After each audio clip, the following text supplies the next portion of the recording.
అదరగొట్టే కారం రంగు రుచి ఆచి కారం పొడి. బులియన్ మార్కెట్ లో పరుగులు తీస్తుంది గోల్డ్. అయితే ఇవాళ మార్కెట్ లో బంగారం వెండి ధరలు అనూహ్యంగా పెరిగాయి. 10 గ్రాముల అపరంజి బంగారం ధర 1700 రూపాయలు పెరిగాయి. అలాగే కిలో వెండి ధరల 3400 రూపాయలు పెరిగాయి.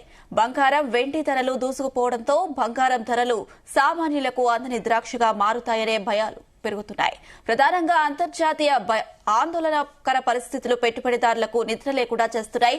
ప్రస్తుతం 10 గ్రాముల అపరంజి బంగారం ధర 1,35,000 రూపాయలు పలుకుతుంది. హైదరాబాద్ అబిడ్స్ మార్కెట్ లో 10 గ్రాముల బంగారం ధర 1,37,518 రూపాయలు పలుకుతుంది. ఇక తెలుగు రాష్ట్రాల్లో స్వచ్ఛమైన సిల్వర్ రేట్ కేజీకి 1,95,870 రూపాయలకు చేరుకుంది.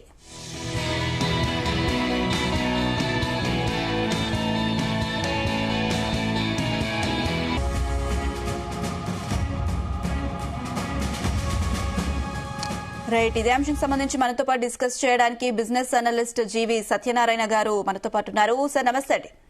నమస్తే. గోల్డ్ సిల్వర్ రేట్స్ అయితే భారీగా పెరుగుతున్నాయి. వందల్లో కాదు వేలల్లో పెరుగుతున్న సిచ్యువేషన్. మరి బంగారం కొనాలంటే సామాన్య ప్రజలు కూడా భయపడుతున్న పరిస్థితి. ఎందుకు ఇంతలా గోల్డ్ సిల్వర్ రేట్స్ అనేవి పెరుగుతున్నాయి? కారణాలు ఏంటి? అవును, ఇప్పుడు ఇవాళ కూడా బాగా మీరు అన్నట్టు బాగా పెరగడం జరిగింది. 1,38,000 దగ్గరలో మన గోల్డ్ రావటం, సిల్వర్ వచ్చి 1,98,000 దగ్గరలో ఉండటం ఆల్ టైమ్ హై. అంటే ఇవి మన మార్కెట్ లో మాత్రం మళ్ళీ వేరే రేట్లు ఉంటాయి. ఇప్పుడు మొన్న శనివారం నాడు 2,17,000 వరకు చేరింది. ఇది సిల్వర్ కొంచెం మళ్ళీ అక్కడక్కడే ఉంది. తర్వాత గోల్డ్ కూడా ఆల్ టైమ్ హై. అక్టోబర్ 20వ తారీఖు రోజు ఏదైతే ఆల్ టైమ్ హై రీచ్ అయిందో గోల్డ్ మధ్యలో కొంచెం తగ్గినా గానీ ఓవరాల్ గా మళ్ళీ ఆ ప్రైసెస్ రీచ్ అవుతున్నాయి అనమాట. అయితే ఎందుకు జరుగుతున్నాయి ఏంటిది అనే దానికి ప్రపంచవ్యాప్తంగా ఈ అనిశ్చిత పరిస్థితులు ఉండటం వల్లనే. అయితే ఈ ఫెడరల్ రిజర్వ్ వడ్డీ రేట్లు అనౌన్స్ చేసిన తర్వాత అనౌన్స్ చేయక ముందు కొంచెం అటు ఇటుగా ఉన్నాయి. అనౌన్స్ చేసినాక కొంచెం కరెక్షన్ ఉండాలి, అయినా కానీ లేదు, అలానే కంటిన్యూ అవుతున్నాయి. ఇప్పుడు ఎప్పటికప్పుడు ఆల్ టైమ్ హైలోకి వెళ్తుంది. అంటే ఏంది, అక్టోబర్ 20కి ఆల్ టైమ్ హైకిన తర్వాత నవంబర్ 20, డిసెంబర్ ఇప్పుడు మనం 15వ తారీఖు, అంటే సుమారు మళ్ళీ ఒక 2 నెలల కాలంలో కొంచెం అటు ఇటుగా అక్కడక్కడే ఉంది. అప్పుడు అందరూ సైలెంట్ గా ఉన్నారు. మళ్ళీ ఒక్కసారిగా గోల్డ్ సిల్వర్ ధరలు పెరగడం జరిగింది. అయితే వరల్డ్ మార్కెట్ లో షేర్ మార్కెట్ ఇంకా డౌన్ లోనే ఉండటం జరిగింది. దాంతో ఈ గోల్డ్ సిల్వర్ ఇవాళ పాజిటివ్ లో ఉన్నాయి. మన మార్కెట్లు కూడా అంటే షేర్ మార్కెట్ వచ్చేటప్పటికి మైనస్ లోనే ఓపెన్ అయింది. ఇప్పుడు కొంచెం దగ్గరలోకి అంటే మైనస్ రికవరీ అవుతుంది. లో నుంచి హైకి 84,840 ఉంది. ఇప్పుడు 85,200, అంటే 160, సుమారు 300 చిల్లర పాయింట్లు లో నుంచి రికవర్ అవ్వడం జరిగింది. ఇది బిఎస్సి సెన్సెక్స్. అయితే ఈ బిఎస్సి సెన్సెక్స్ ఇవాళ మళ్ళీ కొంచెం క్లోజింగ్ లో రికవరీ అయ్యే అవకాశాలే కనపడుతున్నాయి. ఎందుకు అంటే వరల్డ్ మార్కెట్ లో డౌన్ ఉన్నా కానీ మంది వాళ్ళ అడ్వాన్స్ ట్యాక్స్ డేటా వస్తుంది డిసెంబర్ 15వ తారీఖు. ఈ అడ్వాన్స్ ట్యాక్స్ డేటా ఏదైతే వస్తుందో అయితే వస్తున్నాయో మనకి తెలిసేటప్పుడు కొంచెం లేట్ అవుతుంది, కానీ మార్కెట్ కి ముందే ఐడియా ఉంటుంది. అంటే ముందే తెలుస్తాయి. ఏది మ్యూచువల్ ఫండ్స్ అనుకోండి, హై నెట్వర్క్ ఇండివిజువల్స్ అనుకోండి, లేకపోతే ఎవరైతే అగ్రెసివ్ గా ఉన్నటువంటి ఎఫ్ఐఐలు, ఫారిన్ ఇన్స్టిట్యూషనల్ ఇన్వెస్టర్, వాళ్ళందరూ ఇన్సైడర్ ఇన్ఫర్మేషన్ అంటారు. వాటితోటి ఆ డేటా రాకముందే వాళ్ళకి ఆ డేటా ఇన్ఫర్మేషన్ ఉంటుంది. కాబట్టి ఆ కంపెనీలు, ఆ షేర్లు అడ్వాన్స్ ట్యాక్స్ డేటా ఏదైతే పాజిటివ్ లో ఉంటాయో ఆ షేర్లన్నీ పెరుగుతాయి. ఇప్పుడు దాంతో మళ్ళీ మార్కెట్ రికవరీ అయ్యే అవకాశాలే కనపడుతుంది. ఇక గోల్డ్ సిల్వర్ విషయానికి వచ్చేటప్పటికి ఆల్ టైమ్ హైకి ఉంది. మీరు అన్నట్టు ఇప్పుడు మామూలు వాడు కొనటం అనేది 1,00,000 దాటిపోయినప్పుడే ఆగిపోవడం జరిగిపోయింది. ఇప్పుడు 1,38,000లో కొనాలి అంటే మీరు అన్నట్టు ఎంత వస్తుంది? 10 గ్రాములు అంటే చిన్న బిళ్ళ, అంటే మామూలుగా అటువంటిది మరి 1,38,000 పెట్టుకోనాలి అంటే మళ్ళీ మీరు అన్నట్టు ఉంటుంది. సామాన్యులకి అందందే అయింది. సిల్వర్ కూడా బాగానే ఆల్ టైమ్ హైకి. అంతకుముందు 2,00,000 అంటే ఇప్పుడు అది 2,17,000, ఆ 2,15,000 దగ్గర ఉంది మార్కెట్ లో. మామూలుగా మన ఇక్కడ హైదరాబాద్ బులియన్ మార్కెట్ లో మీరు అన్నట్టు ఇప్పుడు 1,98,000 దగ్గర ట్రేడ్ అవుతుంది. ఓకే అండి. సత్యనారాయణ గారు, అయితే ఇన్వెస్ట్ చేసే వారికి ఎలాంటి సూచనలు చేస్తారు? అంటే ఇలాంటి సిచ్యువేషన్ లో ఇన్వెస్ట్ చేయడం మంచిదేనా? అలాగే గోల్డ్ సిల్వర్ కొనాలి అనుకునే వాళ్ళు ఇప్పుడు కొనొచ్చా, లేదా గోల్డ్ సిల్వర్ రేట్స్ ఏమైనా తగ్గే అవకాశం ఉందా? తగ్గే అవకాశాలు ఉన్నాయి కానీ టెంపరీలే కనబడుతున్నాయి. 2026లో మాత్రం గోల్డ్ సిల్వర్ ఇంతగా పెరగదు, కానీ ఓవరాల్ గా అయితే సేఫ్టీ ఇన్వెస్ట్మెంట్ మిగిలిన వాటికంటే ఎక్కువనే రిటర్న్స్ వస్తాయి. కాకపోతే ఏంటిదంటే ఇప్పుడు మైన్స్ బయటకు వచ్చినాయి. ఇప్పుడు చైనాలో 3 మైన్స్, అమెరికాలో లాస్ట్ వీకే ఒక మైన్, కొలంబియాలో 1 మైన్స్ బయటపడటం జరిగింది. ఆస్ట్రేలియాలో సౌత్ ఆస్ట్రేలియా, ఈస్ట్ ఆస్ట్రేలియా దగ్గర 1 మైన్స్ బయటపడటం జరిగింది.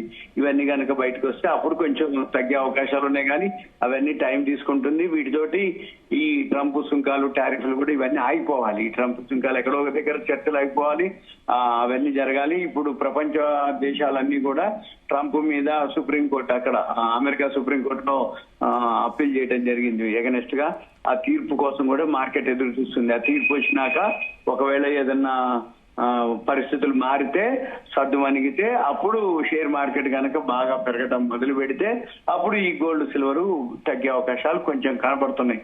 కానీ 2026లో 2,40,000 వరకు వెళ్ళొచ్చు అని మొన్న ఒక మల్టీనేషనల్ కంపెనీ ఏది సిల్వర్ 2,40,000 వరకు వెళ్ళొచ్చు 2026లో అని చెప్పి ఒక అనౌన్స్మెంట్ చేయడం జరిగింది. అయితే ఈ గోల్డ్ సిల్వర్ కంటే కూడా నెక్స్ట్ పెరిగేది కాపర్ అనేది ఒకటి అన్నమాట. ఎందుకంటే ఈ సిల్వర్ కి ప్రత్యామ్నాయంగా కాపర్ ని యూజ్ చేయడం జరుగుతుంది. అందుకని రేపు రాబోయే రోజుల్లో కాపర్ ఎక్కువ డిమాండ్ ఉంటుంది, కాపర్ పెరిగే అవకాశాలు ఉంటాయి. రేపు మనం మళ్ళీ ఇదే వీడియోలలో పర్సంటేజ్ విషయంలో చూసుకుంటే, గ్రోత్ విషయంలో నెక్స్ట్ కాపర్ వస్తుంది. అంటే గోల్డ్ సిల్వర్ ఓకే ఇన్వెస్ట్మెంట్ కి, దాన్ని ఎవరికి వాటి గురించి మనం ఎక్కువ చెప్పినా చెప్పకపోయినా తగ్గినా కొంటారు, పెరిగినా కొంటారు. అవసరమైన వాళ్ళు తక్కువ కొనుక్కుంటారు. అంటే ఎక్కువ మొత్తం కొనుక్కుంటారు. ఇప్పుడు అంతకుముందు ₹1,00,000 పెట్టి కొంటే ఎన్ని వస్తుందో ఇప్పుడు అదే ₹1,00,000 పెట్టి కొనుక్కుంటారు. కాకపోతే 1-2 గ్రాములు ఇక తక్కువ వస్తే వచ్చిందిలే అని అనుకుంటారు. అంతే తప్ప కొనకుండా ఊకోవటం అనేది కష్టం. ఎందుకోసం అంటే మ్యారేజెస్ ఉంటాయి, లేకపోతే అమ్మమ్మలు, నాయనమ్మలు, తాతయ్యలు ఏదో ఒకటి ఇద్దాం అనుకుంటారు మన వాళ్ళకి, మనవరాళ్ళకి. గృహప్రవేశాలప్పుడు కానీ, మ్యారేజెస్ అప్పుడు కానీ ఇద్దాం అనుకుంటారు. అప్పుడు ఏం చేస్తారు, ధర పెరిగినంత మాత్రాన మన ఆస్తులు, మెయిన్ మనం చూడవలసింది ఏంటిదంటే గోల్డ్ సిల్వర్ పెరుగుతుంది ఇంకా పెరుగుతుందా అని అనుకుంటాము. కానీ ఒక్కొక్కళ్ళ ఆస్తులు ఎంత పెరిగినాయో ఒకసారి కనుక చూస్తే, అంటే అంతకు ముందు ఎవరైతే సాఫ్ట్వేర్ ఎంప్లాయీస్ అనుకోండి, ప్యాకేజీలు పెరగటం, ఇన్కమ్ పెరగటం, మన పిల్లలు ఎవరైతే ఉన్నారో ప్రతి చిన్నపాటి విలేజెస్ లో కూడా యుఎస్కి వెళ్ళిపోవటం, సింగపూర్కి వెళ్ళిపోవటం, అక్కడి నుంచి డాలర్స్ పంపించడం, వాళ్ళ దగ్గర ఏవైతే ల్యాండ్స్, పొలాలు ఉన్నాయో రియల్ ఎస్టేట్ లో వాళ్ళ ఆస్తులు కొన్ని 100 రెట్లు పెరగటం, వీటన్నిటితోటి వాళ్ళ ఆస్తులు పెరిగేటప్పటికి గోల్డ్ పెరిగింది అనేది పెద్ద అనిపించదు వాళ్ళకి. ఏమన్నంటే అవసరమైంది కొన్నాము, ఇక తప్పదు కదా, మన ఆస్తులు కూడా పెరిగినాయి కదా అని చెప్పి చూసుకుంటారు. ఎవరికైతే ఇన్కమ్ తక్కువ ఉంటుందో, ఎవరికైతే ఆస్తులు ఉండవో, అంటే ల్యాండ్స్ ఇటువంటి ఎసెట్స్ ఉండవో, వాళ్ళకి మీరు అన్నట్టు కొంచెం ప్రాబ్లం ఉంటుంది. ఎందుకంటే పిల్లలు ఎవరైతే లేకుండా, అంటే ఎడ్యుకేషన్ లేని పిల్లలు కానీ, ఎడ్యుకేషన్ ఉండి బయటికి పోయిన పిల్లల్ని వదిలిపెడితే, అంటే వాళ్ళు డాలర్లు పంపిస్తారు కాబట్టి ఇక్కడ విలేజ్ లో ఉన్న, డిస్ట్రిక్ట్ లో ఉన్న వాళ్ళకి పెద్దగా అనిపించదు. ఎందుకంటే అక్కడ నుంచి డాలర్లు వస్తున్నాయి కాబట్టి ₹1 $1 వాళ్ళకి లెక్క, ఇక్కడ మనకి ₹90 లెక్క. సత్యనారాయణ గారు, అయితే రాబోయే రోజుల్లో కాపర్ కి డిమాండ్ ఎక్కువ అవుతుందని చెప్తున్నారు. మరి అప్పుడు గోల్డ్ సిల్వర్ రేట్స్ తగ్గే పరిస్థితి ఉంటుందా? ఒకవేళ తగ్గితే ఎంత మేర తగ్గుతుండొచ్చు? తగ్గేది అనేది కష్టమే. ఎందుకంటే ఒక ఈవెంట్ కాదు, ఒక సిచ్యువేషన్ కాదు. ఎందుకంటే ఉదాహరణకి రష్యా ఉక్రెయిన్ వారు, అది ఎప్పుడు ఆగుద్దో తెలవట్లేదు. గాజా ఇజ్రాయెల్ వారు, వీటన్నిటికంటే మెయిన్ ఇక్కడ వచ్చింది ఏంటంటే ట్రంప్ సుంకాలు, టారిఫ్లు, ఎక్స్పోర్ట్స్ ఆగిపోవటాలు, వీటన్నిటితోటి షేర్ మార్కెట్ మీద ఒక అనిశ్చిత పరిస్థితి ఏర్పడటం, అంటే నమ్మకం లేకుండా ఉండటం, దాంతో గోల్డ్ సిల్వర్ పెరుగుతూనే వచ్చింది కంటిన్యూగా. 1 year నుంచి అయితే ట్రంప్ వచ్చిన దగ్గర నుంచి ఇంకా పెరగడం జరిగింది. ఏది గోల్డ్ 60% ఎబో పెరిగింది, మన సిల్వర్ అయితే 110% పెరిగింది. ఏది ఈ 1 year లోనే. అంటే ఏంటిది, ఒక్క ట్రంప్ వచ్చిన తర్వాత, అంతకుముందు రష్యా ఉక్రెయిన్ వారున్నా, గాజా ఇజ్రాయెల్ వారున్నా, ఈ ఎంత ఉన్నా కానీ అంతగా పెరగలే. ఈ సంవత్సరంలోనే 2025 ఈ సంవత్సరంలోనే బాగా పెరగడం జరిగింది. మరిగా 2026లో ఇంకా పెరుగుద్ది అంటే డౌటే. కాకపోతే ఏంటంటే ప్రొడక్షన్ పెరగాలి. ఈ ప్రొడక్షన్ మొత్తం కలిపితే 5,400 మెట్రిక్ టన్నులు వస్తాయట బయటికి. అదొకటి. ఇంకొకటి, ఇప్పుడు ప్రపంచ దేశాలన్నీ కూడా సర్వే చేస్తున్నారు ఎక్కడ ఏమున్నాయి మైన్స్ అనేది. అయితే మన ఇండియాలో కూడా మళ్ళీ ఇప్పుడు లేటెస్ట్ గా, అంటే 2 days బ్యాక్ ఆంధ్రప్రదేశ్ లో ఇక్కడ గోల్డ్ మైన్స్ బయటకు వచ్చింది అనేది ఉంది. అఫీషియల్ గా ఇంకా వాళ్ళు అనౌన్స్ చేయలేదు. ఆ న్యూస్ కనుక వచ్చిందంటే ఆంధ్రప్రదేశ్ మళ్ళీ ఇండియాలోనే టాప్ అయిపోతుంది. అదొకటి. మన ఇండియాలో కూడా చాలా చాలా మైన్స్ ఉన్నాయి. ఉదాహరణకు అప్పుడు కర్ణాటకలో కోలార్ మైన్స్ ఉంది. అదే KGF 1-2 సినిమా, ఆ KGF 1-2 సినిమా అప్పుడు కోలార్ మైన్స్ క్లోజ్ చేశారు. ఎందుకు చేశారంటే కోలార్ మైన్స్ లోంచి గోల్డ్ ఏదైతే బయటకు వస్తుందో మనము ప్రొడక్షన్ చేసిన దానికంటే ఇంపోర్ట్ చేసుకుంటే తక్కువలో దొరుకుతుంది. అందుకని చెప్పేసి అప్పుడు ఈ కోలార్ మైన్స్ క్లోజ్ చేయడం జరిగింది. ఇప్పుడు ఏంటిది, మనం ఇంపోర్ట్ చేసుకుంటే ఫారిన్ కరెన్సీ అయిపోతుంది. రెండోది బాగా ధర పెరిగిన తర్వాత ఈ కోలార్ మైన్స్ కూడా మళ్ళీ ఓపెన్ చేసే ఆలోచనలో ఉంది అనేది అంతకుముందు ఒక వార్త రావడం జరిగింది. అది కనుక కోలార్ మైన్స్ ఓపెన్ చేయటం 2 days బ్యాక్ ఏదైతే మనం మన అంటే ఆంధ్రప్రదేశ్ లో అది మళ్ళీ అది వేరే నెక్స్ట్ వీడియోలో ఒకసారి డీటెయిల్ గా చెప్తాను. ఎక్కడ ఏ ఏరియా ఎంత మైన్స్ జియాలజికల్ సర్వే వాళ్ళు ఎంత అనౌన్స్ చేశారు అనేది మనం నేను నెక్స్ట్ ఇంకో వీడియోలో మీకు ఎక్స్ప్లెయిన్ చేస్తాను. అంటే దాంతో ఇవన్నీ ఏమైతుందంటే ఎక్కడెక్కడ ఏవైతే ప్రపంచ దేశాలు ఉన్నాయో అవన్నీ కూడా ఆ మైన్స్ కి ఖనిజాలు ఎక్కడెక్కడ ఉన్నాయని సర్వే చేయడం మొదలుపెట్టారు. ఎందుకంటే ఈ ధర ఎంతైతే పెరిగిందో ఆల్రెడీ మైన్స్ నుంచి ఎంతో కొంత బయటకు వచ్చినా గానీ ఆ స్టేట్ కనుకోండి, ఆ కంట్రీ కనుకోండి బెనిఫిట్ అవుతుంది. అప్పుడు ఏమైతుంది, ప్రపంచ దేశాలన్నింటిలో మైన్స్ లో ప్రొడక్షన్ స్టార్ట్ చేసినప్పుడు ఆటోమేటిక్ గా సప్లై పెరుగుతుంది, ఆటోమేటిక్ గా డిమాండ్ అలానే ఉంది, యూసేజ్ అంతే ఉన్నాయి, ఇన్వెంటరీస్ అంటాం అంటే నిల్వలు పెరిగిపోతాయి. ఎప్పుడైతే నిల్వలు పెరిగిపోయిందో ఆటోమేటిక్ గా గోల్డ్ ప్రైస్ కొంచెం తగ్గే అవకాశాలు ఉంటాయి. మళ్ళీ సిల్వర్ కూడా బై ప్రోడక్ట్ అనమాట, గోల్డ్ సిల్వర్ బై ప్రోడక్ట్ కాబట్టి ఆటోమేటిక్ గా గోల్డ్ తో రిలేటెడ్ గా సిల్వర్ కూడా తగ్గే అవకాశాలు ఉన్నాయి. కానీ సిల్వర్ యూసేజ్ ఎక్కువ ఉంది, ప్రొడక్షన్ కంటే డిమాండ్ కంటే యూసేజ్ ఎక్కువ ఉంది. అక్కడ ఇన్వెంటరీస్ ఇప్పుడు గోల్డ్ సిల్వర్ ఎందుకు బాగా పెరిగింది అంటే వారం 10 రోజుల కిందటి నుంచి ఇన్వెంటరీస్ నిల్వలు బాగా కరిగిపోయినాయి, అంటే తగ్గిపోయినాయి.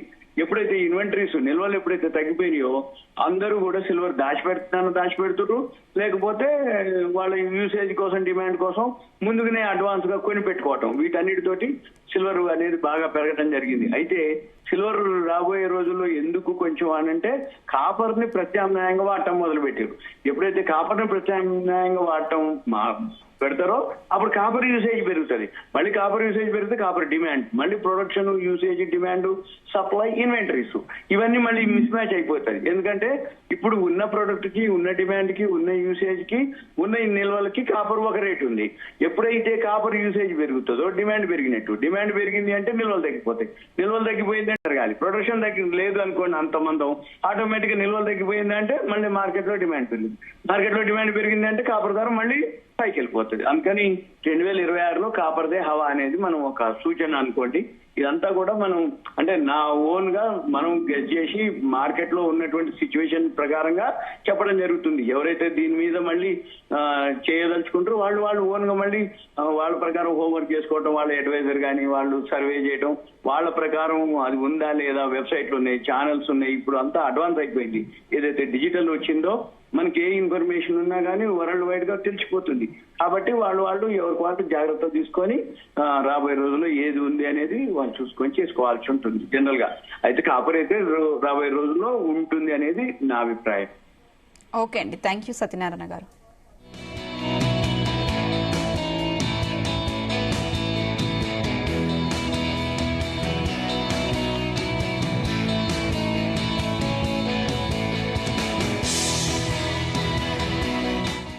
గుమగుమల వంటలే